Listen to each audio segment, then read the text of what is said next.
अगर तुम भी कोई मतलब 10th में पढ़ने वाले बच्चे हो और तुम सोच रहे हो कि तुम 10th के बाद जेई या नीट या फिर किसी भी कम्पिटिटिव एग्ज़ाम के प्रिपरेशन लोगे, जिसके लिए तुम्हें डमी स्कूल का ज़रूरत पड़ेगा।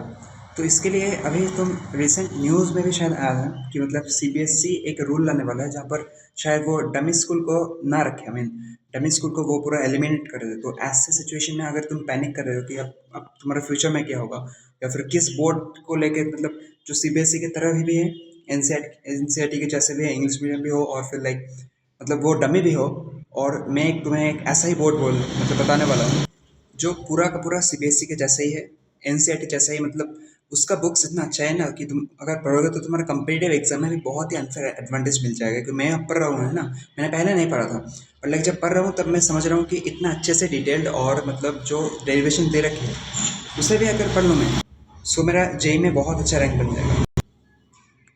तो उस बोर्ड्स का नाम है NIOS बोर्ड। ये मतलब इसका जो मतलब रैंकिंग या फिर जो तुम्हारा इसका जो वैल्यू है वो पूरा सीबीएसई जैसा ही है।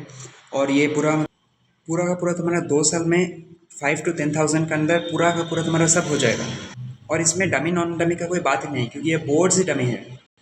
तुम्हें मतलब 2 साल में शायद मैक्सिमम 15 to 20 डेज स्कूल जाना होगा टोटल, और उसके एक भी दिन उसके एक्स्ट्रा नहीं जाना पड़ेगा। और तुम्हारा जैसा मैंने बोला 5 to 10,000 में पूरा का पूरा सब कुछ हो जाएगा, और तुम्हारा बुक्स भी आ जाएगा, प्रैक्टिकल प्रोजेक्ट सब तुम्हें घर लिख मतलब घर में रहकर लिखना है, कोई प्रेशर कुछ भी नहीं रहेगा। तुम पूरा का पूरा कंपिटेटिव एग्जाम में फोकस कर पाओगे।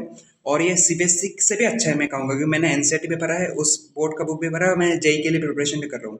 सो मुझे पता है कि कौन सा बॉल है, बहुत ही अच्छा है। और ये बोर्ड पूरा अंडररेटेड है, कोई जानता भी नहीं है ये। मतलब और क्या सबसे अच्छी बात है, अगर तुम्हें 75% पहले अटेम्प्ट में मिलता भी नहीं है ना, तो दूसरे बोर्ड्स में तुम्हें 1 साल रुकना पड़ेगा ताकि तुम्हारा नंबर बढ़ जाए, या फिर तुम्हें फिर से ड्रॉप लेना पड़ेगा ताकि तुम अपनी कॉम्पिटेटिव एग्जाम में क्वालिफाई कर पाओ, क्योंकि 75% तो चाहिए होता है। इस बोर्ड्स में क्या है कि तुम एक बार एग्जाम दे दे, ठीक है, और तुम्हारा 75% नहीं आया, तो फिर तुम मतलब लगभग 10 दिन बाद ही फिर से तुम एग्जाम दे पाओगे। ऐसा बोर्ड है, क्योंकि ये पूरा तुम्हारा सेल्फ कस्टमाइज्ड बोर्ड है। मतलब तुम अपने हाथ से ऐसे सब कर सकते हो। मतलब मान लो कि तुम्हारा 75% सब सब्जेक्ट्स में आ गया, सिर्फ शायद तुम्हारा मैथ्स में नहीं आया, ठीक है, तो तुम मैथ्स का एग्जाम 10 दिन बाद दे सकते हो, या फिर 1 महीने बाद भी दे सकते हो, ठीक है ना। और तुम उसमें प्रिपरेशन करके ये दो बार, और तुम 80 to 90 आ गया, फिर तुम्हारा ये 80 to 90 उस जगह पर बैठ जाएगा, और तुम्हारा 75% ऑलराउंड ये फिर से तुम्हें एक नया सर्टिफिकेट दे देगा। इससे अच्छा अच्छा बोर्ड मतलब एग्जिस्ट नहीं करता इंडिया में, और लोगों को इसके बारे में पता ही नहीं। मतलब वो सीबीएसई में टाइम वेस्ट कर रहे हैं या फिर स्कूल्स में टाइम वेस्ट कर रहे हैं, क्यों करने यार। मतलब इतना अच्छा गोल्डन बोर्ड है तो इसे यूज़ कर लो। इसका नाम है NIOS बोर्ड।